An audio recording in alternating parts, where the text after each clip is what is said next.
Vacances, j'oublie tout, vraiment, c'est le titre de ce dimanche en politique au cœur des vacances de février. Occasion de voir ce qui se passe donc au cœur de nos entreprises sur le terrain de la qualité de vie au travail. Un sujet important et grave. Un chiffre pour mieux comprendre les enjeux. En France, 3 millions de salariés seraient victimes ou menacés par un burn-out. Vous savez, c'est ce qu'on appelle maintenant une phase d'épuisement professionnel. On va parler de toutes ces questions et de bien d'autres avec nos invités que je vous présente autour de cette table. Christelle Aymonier de l'ARACT, l'association régionale BFC Bourgogne-Franche-Comté, donc pour l'amélioration des conditions de vie au travail. Bienvenue, merci d'être là. Louis de Rouen, qui est président de la Confédération des petites et moyennes entreprises du territoire de Belfort. Isabelle Zelmat, vous avez consigné dans un petit livre il y a un an votre parcours professionnel parsemé d'embûches. Nous en parlerons. Merci à vous aussi d'être avec nous. Et enfin, Frédéric Monjournal du cabinet Coeliance, qui accompagne les changements au sein des entreprises. Il y en a beaucoup en cette période et vous êtes confrontés donc à ce titre à la souffrance au travail et aux risques psychosociaux. Vous pouvez bien sûr réagir tout au long de cette émission en utilisant le hashtag #DimpolBFC. Bonjour à tous. Une première question, qui a dérogé à la règle sacro-sainte du droit à la déconnexion pour venir aujourd'hui dimanche dans cette émission et pendant ses vacances ? Toutes et tous, je pense, non ? Oui. Eh oui, voilà. Donc voilà, c'est dommage pour vous. C'est vrai que le droit à la déconnexion, c'est un nouveau concept en fait qui est apparu il y a quelques mois seulement. C'est anecdotique ou c'est important de pouvoir déconnecter quand on est cadre notamment, on est envahi par les mails, par les portables à la maison dans le cadre privé. Il fallait en passer par là pour... c'est pas si anecdotique que ça en fait. Non, je crois que c'est pas si anecdotique que ça. Et si la loi a écrit ce droit à la déconnexion, c'est que c'était quand même un besoin dans la société de prendre en compte cette question-là. Qu'est-ce que la loi prévoit ? Parce qu'en fait, je crois que c'est quand même beaucoup laissé à la responsabilité des entreprises. Bien sûr, c'est laissé à la négociation dans les entreprises, mais elle prévoit un droit à la déconnexion. Et après, chacun doit négocier au sein des entreprises ce que ça veut dire que le droit à la déconnexion. En fait, tout le monde doit pouvoir, à un moment donné, se couper de son travail. C'est pas évident aujourd'hui, puisque les outils sont souvent des fils à la patte, smartphones et autres. Vous avez parlé des mails. On peut facilement les consulter pendant ses vacances ou le soir ou le week-end. C'est pas si facile non plus selon les personnes, selon les fonctions qu'elles tiennent, selon leurs responsabilités, et puis selon comment l'entreprise gère les absences. Donc c'était nécessaire de le pointer. C'était une demande de toute façon sociétale des cadres et des non-cadres. C'est vraiment une évolution sociétale et une attente au travail aussi. 78% des cadres consultent leurs mails en dehors du temps de travail. C'était votre cas aussi quand vous étiez cadre dans l'entreprise, Madame Zelmat ? Tout à fait, c'était mon cas. Ouais. Le droit à la déconnexion, pour moi, c'était inexistant. Est-ce qu'on peut dire que c'est parfois peut-être un peu le début justement des problèmes quand on n'arrive pas à décrocher complètement ? Qu'est-ce que vous rencontrez dans les entreprises que vous visitez, Madame Monjournal ? Oui, tout à fait. Et je pense que c'est en effet pas du tout anecdotique, puisque ce qui conduit à l'épuisement professionnel, c'est justement cette incapacité à un moment donné de décrocher du travail et d'être tout le temps en fait l'esprit occupé par ce qui se passe au travail. Et pour expérience, on a animé une conférence Coeliance il n'y a pas très longtemps, la semaine dernière, avec des dirigeants d'entreprise, et on leur a demandé de nous donner leur téléphone portable pendant tout le temps de la conférence. Et à l'issue, ils nous ont remerciés en effet de leur avoir permis d'être pendant un temps sans l'esprit à dire tiens, il faut que je regarde mon téléphone portable. Il y a un côté vraiment invasif des mails dans la sphère privée que les chefs d'entreprise, j'imagine, connaissent eux aussi. Louis de la même manière, voilà, oui, avec l'urgence de tout, parce que tout devient urgent maintenant. Alors, est-il possible de faire un état des lieux de la situation, justement, dans les entreprises, de ce rapport que les travailleurs, les salariés ont avec, justement, leur travail ? Qu'est-ce qui pose le plus problème, finalement, dans notre pays aujourd'hui dans l'entreprise ? Est-ce que c'est les rapports avec la hiérarchie ? Est-ce que c'est les rapports entre collègues ? Est-ce que c'est le stress, la pression économique ? Qu'est-ce qui pose, en été, le plus problème ? Alors ça peut être un peu de tout ça, ça dépend vraiment des contextes. Ce qui pose problème, on a changé de contexte économique. Enfin, on est dans une économie mondialisée, on a des contraintes, on a beaucoup d'imprévus à gérer, d'aléas. Le travail s'est densifié, on en demande toujours plus, dans des délais souvent plus courts, avec une qualité supérieure. Tout ça fait qu'on a un faisceau de pression qui augmente sur le travail. Si ça, c'est pas très bien régulé en interne, c'est-à-dire s'il n'y a pas un management qui est capable de gérer des priorités, de dire ce qu'il faut faire d'abord et puis ce qu'il faut laisser un peu de côté. Si on n'a pas une organisation de travail efficace, avec où on sait qui fait quoi, quand et pourquoi, si on ne voit pas bien le sens de ce qu'on fait, alors on risque d'aller au-delà de graves problèmes, quoi. Et le burn-out, c'est l'étape ultime quand des salariés ne peuvent plus faire face à des situations de travail. On en parlera tout à l'heure. Et est-ce que, conjoncturellement, les choses ont changé, se sont aggravées peut-être d'une certaine façon, je ne sais pas, depuis 2008-2010, la crise, Louis de Rouen? Oui, ça n'a pas arrangé les choses. Il y a une immédiateté dans tout, de plus en plus dans les entreprises, qui fait qu'en fait, il faut tout faire très très vite, et que l'évolution du mode de fonctionnement des entreprises, la disparition, je dirais, des back-office très souvent, qui avait un cadre pour l'aider. Back-office, on peut expliquer? Une assistante, quelqu'un qui faisait le travail entre guillemets secondaire, fait que aujourd'hui il faut tout faire, que tout ça arrive sur l'ordinateur et le téléphone du collaborateur ou du chef d'entreprise, et que c'est toujours pour hier qu'il faut que ce soit traité. Qu'est-ce qu'on vous dit dans les entreprises? Alors, dans les entreprises, on retrouve ce que dit M. De Rouen, en effet, où il y a une précipitation du travail. En tout cas, ce qu'on peut percevoir également aussi, c'est qu'il y a de plus en plus d'entreprises qui sont sensibles à cette question de la qualité du travail, de la souffrance au travail. Et pour revenir à ce que vous disiez tout à l'heure en termes de qu'est-ce qui va générer en fait de la souffrance au travail, ce qu'on peut percevoir, c'est que quand la qualité de lien avec la hiérarchie ou entre collègues est bonne, voire excellente, alors la pression du travail est beaucoup moins importante. En tout cas, génère beaucoup moins de situations de stress et de burn-out. Alors, j'aimerais avoir votre avis là-dessus, parce que j'ai l'impression qu'on colloque beaucoup, effectivement, sur toutes ces questions. Vous savez ce que je veux dire. On en parle beaucoup, on en parle de plus en plus, la souffrance, etc. Et j'ai l'impression que plus on en parle, plus on met des outils en place, etc., et moins on résout le problème. Est-ce que c'est une impression que j'ai, ou est-elle totalement fausse? Non, elle n'est pas totalement fausse, elle n'est pas totalement vraie non plus, pour faire une réponse de Normand. Ce qu'on constate en fait en France aujourd'hui, c'est qu'il y a quand même des entreprises qui ont pris conscience de ces problèmes-là et qui essayent d'agir. Donc en gros, on a à peu près une entreprise sur deux qui met en place des actions d'amélioration de la qualité de vie au travail, et à peu près une entreprise sur deux aussi qui traite la prévention des risques, dont les risques psychosociaux et le stress. Donc les choses progressent, on n'est pas à 100%. Enfin, excusez-moi, c'est pas beaucoup, une sur deux.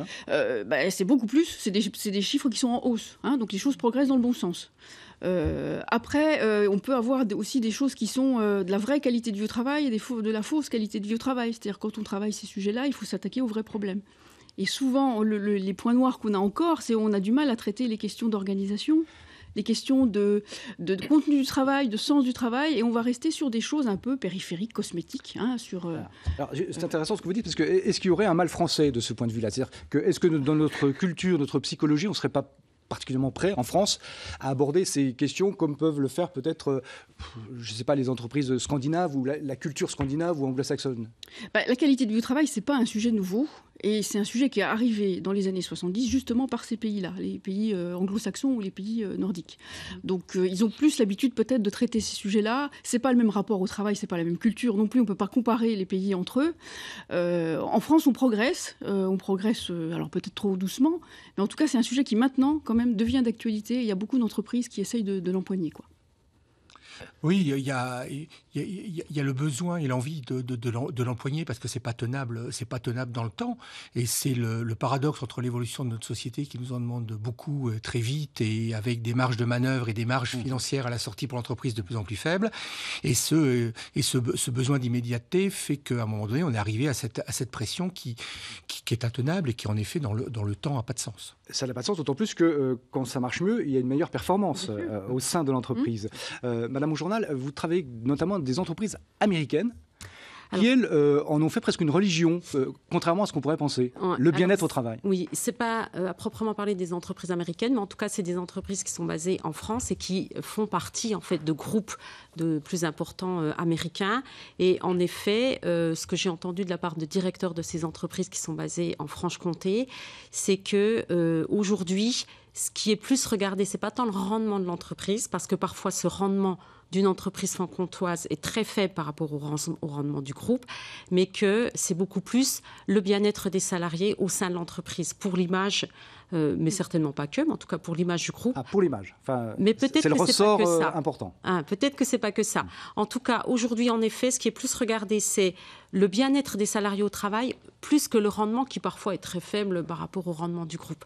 Et qu'il y a même une injonction, en fait, d'un bien-être des salariés, puisque c'est pas le rendement qui va faire que l'entreprise soit maintenue, c'est le bien-être des salariés. Bon. En tout cas, je rencontre ça depuis quelque temps dans certaines entreprises franc-comtoises. Bon, on est loin encore de ce standard, j'imagine. Enfin, en France, c'est pas la règle. On peut le regretter. Ce qu'on peut même dire, c'est que pour certains groupes, les outils de mesure du bien-être au travail deviennent des outils de pilotage de l'entreprise. Donc ça, c'est vraiment très nouveau. Donc avec tout un arsenal de baromètres, de choses comme ça. C'est ça, de baromètres, et c'est les résultats, en fait, l'intention qu'on porte sur les résultats qui va devenir un outil de pilotage de l'entreprise, un outil de pilotage stratégique de l'entreprise.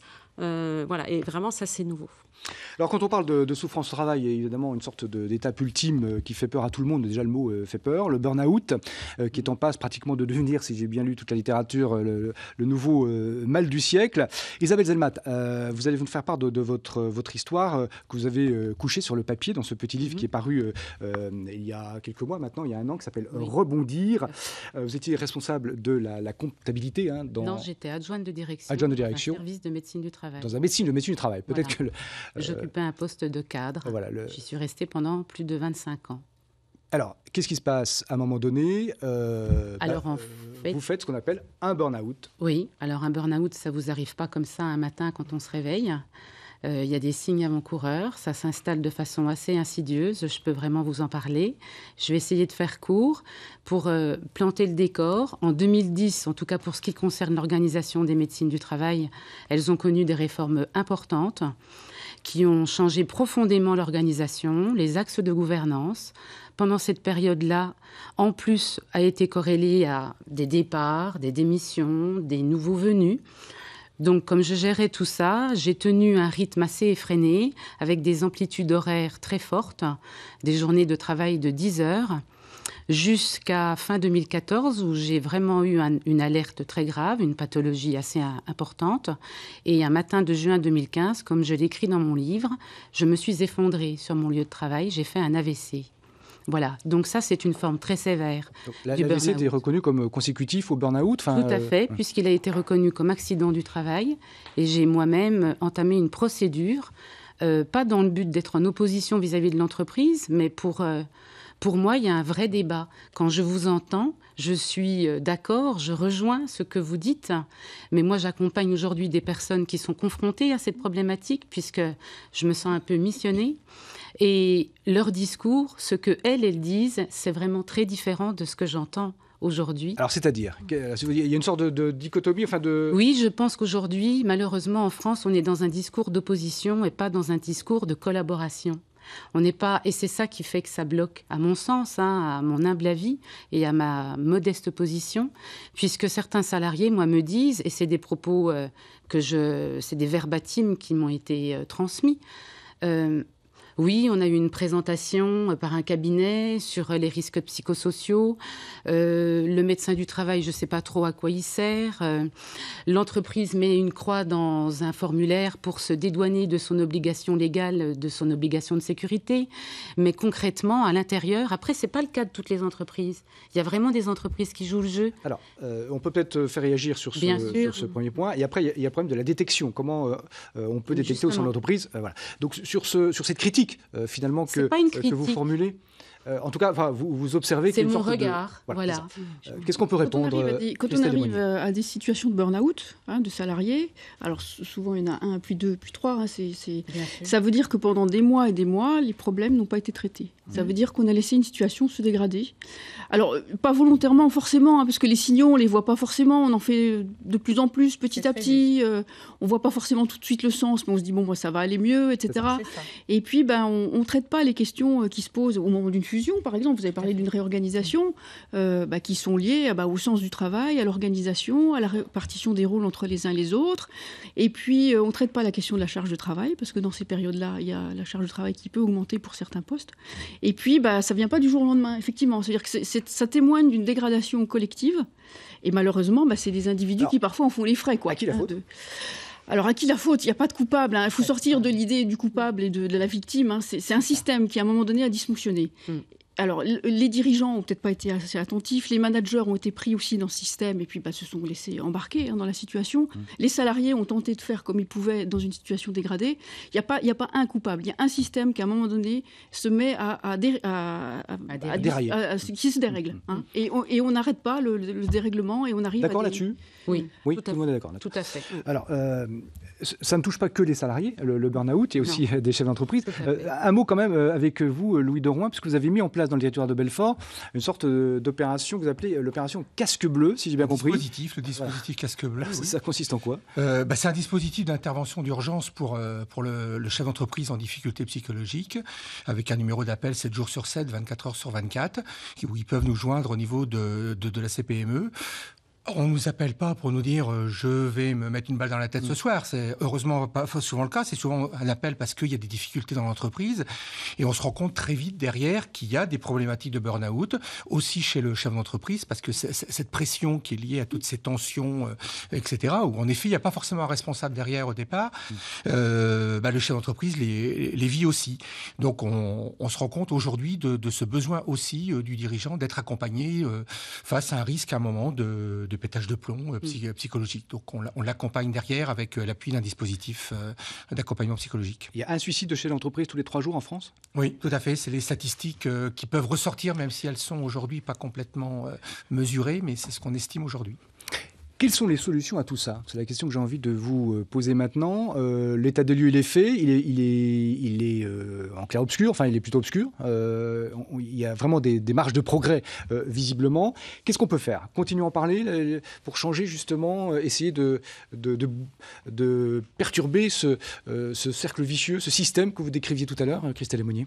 Déjà, il faut effectivement en parler. C'est-à-dire que souvent, ce qui se passe, c'est que les salariés ou les dirigeants qui sont victimes de ces phénomènes-là s'isolent et n'en parlent pas. Donc déjà, en parler, c'est une première chose. Ensuite, c'est faire un état des lieux, oui, mais analyser les causes de ce qui a produit ça. Et sortir donc de la logique coupable-victime et se dire, qu'est-ce qui fait qu'on en est arrivé là ? C'est pas arrivé du jour au lendemain. Donc il y a eu des événements, il y a eu des dysfonctionnements qui n'ont pas été traités, il y a eu des choses qui ont mal été faites en matière d'organisation peut-être, ou qu'on a laissé filer. Il y a peut-être des managers qui n'étaient pas à l'aise dans leur poste et puis qui n'ont pas su traiter des difficultés. Donc on cherche les causes. Et une fois qu'on a identifié les causes, là on va trouver les bonnes actions. Il faut mettre en place des choses. Alors, voilà.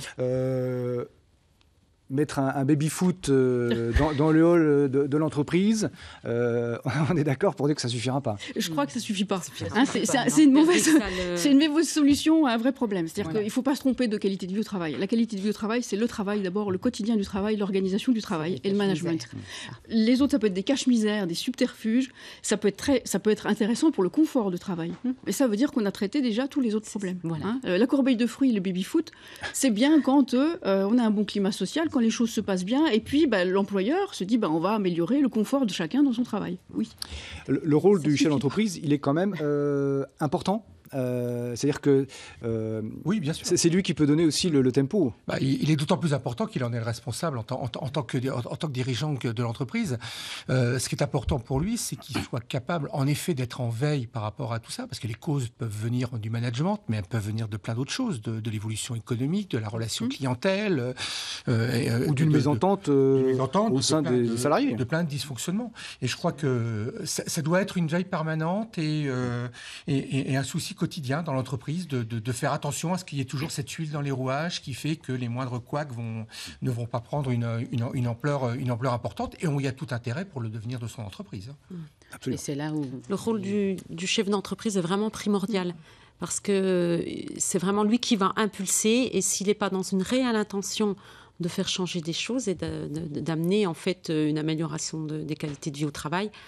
Alors, on ne peut pas faire sans lui. Vraiment, ça ne se fera pas s'il n'y a pas cette volonté du chef d'entreprise. Oui, Après, effectivement, il est primordial, le rôle du chef d'entreprise. Mais comme j'ai entendu récemment, son principal souci au chef d'entreprise, et je ne pense pas que vous me contredirez, c'est de faire de l'argent.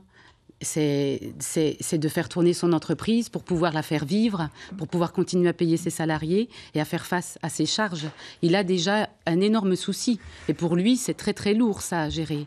D'où toute l'importance pour moi des managers de proximité. Un chef d'entreprise, il ne peut pas tout faire tout seul. Il peut l'insulfer, mais c'est pas lui qui peut le faire. Enfin, à mon sens, je ne crois pas. Il ne peut pas le faire seul. Tout ça, c'est une co-construction. Quels sont les grands principes que la France... Alors, il y a un plan, il y a aussi le 3e plan santé au travail qui est à l'œuvre actuellement. Qu'est-ce qui les dicte, ce 3e plan santé au travail? Quels sont les grands principes? Parce que, en fait, ce sont des questions qui ont été peu prises en compte jusqu'à maintenant. Elles le sont de plus en plus. Alors, le plan santé au travail, donc, qui est national et décliné dans chaque région, identifie des risques prioritaires à traiter. Et puis, le 3e, là, puisqu'on est dans le 3e qui va se terminer en 2020, a mis la qualité de vie au travail au cœur des axes de travail de ce plan. C'est-à-dire que l'État a pris conscience que c'était un vrai enjeu pour les entreprises. C'est un enjeu de performance économique et sociale, de maintien en emploi des salariés et de performance globale des sociétés françaises, quoi.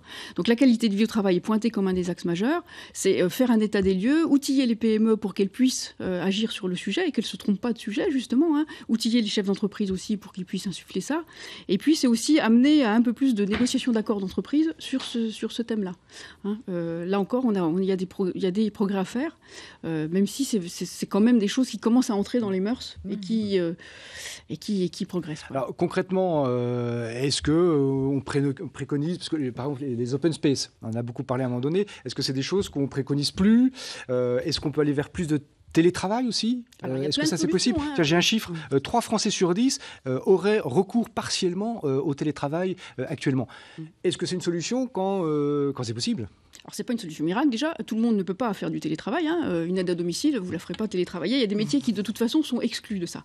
Alors, oui, ça peut être une solution. En tout cas, ça peut être vecteur de qualité de vie au travail, mais il y a des conditions. C'est-à-dire qu'il faut se donner des règles du jeu. Il faut veiller à ce que le télétravailleur ne soit pas isolé, c'est-à-dire exclu de l'entreprise. Parce qu'on peut recréer d'autres problèmes. On peut recréer d'autres problèmes. On peut créer, vous parliez de déconnexion tout à l'heure, on peut créer de l'hyperconnexion. Des gens qui sont chez eux et qui n'arrivent pas à faire la part des choses entre le privé et le professionnel et qui travaillent tout le temps. Donc, le télétravail, ça peut être une solution, mais ça s'accompagne, ça s'anticipe, et notamment sur les aspects techniques, sur les aspects organisationnels, management, et puis des règles du jeu. C'est 2-3 jours par semaine, mais pas plus. Attention, parce que sinon, il y a d'autres risques. C'est très bien vécu pour les Français qui le mettent en place. Quand on les questionne, 80% sont très satisfaits. Ils sont très satisfaits parce que ça a été anticipé et parce que les choses sont posées. C'est une organisation, c'est pas idéal en soi. Reproductible. Non, c'est pas reproductible à l'identique. Et il faut y réfléchir en interne. Il faut, comme vous disiez, co-construire et concerter entre les salariés, quoi. C'est ça. Je pense que le plus important, c'est que l'entreprise construise les solutions qui vont être bonnes pour elle et pour ses salariés et qu'il n'y ait pas quelque chose qui soit plaqué. Et qu'elles soient construises en interne, les solutions. Alors, il y a aussi un terrain presque de l'utopie sur ces questions-là. On est loin du baby-foot dans l'entreprise. On parle maintenant de l'entreprise libérée, qui serait quoi, une version moderne de ce qu'on a appelé l'autogestion. Est-ce que c'est la panacée? Est-ce que cette nouvelle génération d'entreprises qui surgit alors, c'est pas la panacée, là encore. C'est une philosophie entrepreneuriale, on va dire. L'entreprise libérée, c'est quoi, alors c'est un modèle organisationnel qui se développe depuis plusieurs années en France et puis dans les pays européens. L'idée, c'est de dire on va accorder aux salariés une grande liberté en matière de décision sur leur travail, de responsabilité et d'autonomie. Ça veut dire déhiérarchiser l'entreprise, donc limiter le nombre de niveaux hiérarchiques, et puis confier les responsabilités à ceux qui sont censés être experts de leur travail, donc ceux qui le font. Alors, ça nécessite aussi quand même des principes. D'abord, il faut une conviction très très forte du dirigeant. Il faut qu'il accepte de partager le pouvoir quelque part, de partager les décisions. Il faut que derrière, les gens soient accompagnés. On ne dit pas le vendredi soir, je ferme mon entreprise et lundi, on passe en entreprise libérée. Ça ne marchera pas, là. Vous voyez à l'échec d'office. Il faut que les managers soient partants. Il faut aussi se donner des garanties en termes de qui prend quelle décision. Quel est mon rôle dans le processus de décision? C'est pas l'anarchie, c'est pas la liberté de faire ce qu'on veut, c'est la liberté de faire ce qu'on doit. C'est pas tout à fait pareil.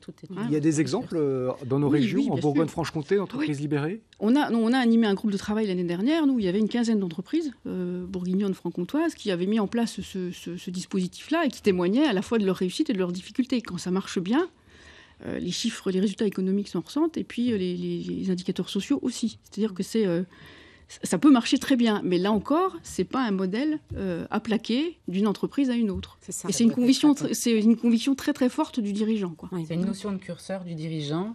Là, sur la formation que j'ai faite dans le cadre de ma reconversion d'une école de coaching, ça me fait penser, ce que vous dites, à la théorie de McGregor. C'est-à-dire, c'est le dirigeant, le manager, le leader, il doit savoir naviguer entre le X et le Y, c'est-à-dire contrôler, donner effectivement des ordres et à la fois responsabiliser les personnes avec qui il travaille, leur permettre d'être autonomes, avoir confiance en eux.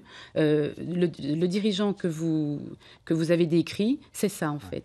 Donc ça, c'est quelque chose qu'on peut imaginer. C'est un dirigeant ressource, donneur d'ordre et aussi porteur de sens. Alors, et vraiment, ce que vous disiez, c'est que ça s'accompagne parce que ça peut générer de la souffrance au travail si le salarié se retrouve avec une zone de responsabilité plus importante et qu'il n'est pas prêt et à qui ça fait peur. Donc, il y a vraiment tout un accompagnement pour aller vers la libération de l'entreprise. Donc, il n'y a pas de fatalité à cette situation qu'on a décrite au début comme étant pas forcément au top niveau. Il y a des raisons il y a des d'espérer. entreprises qui marchent très bien. Voilà, c'est ça.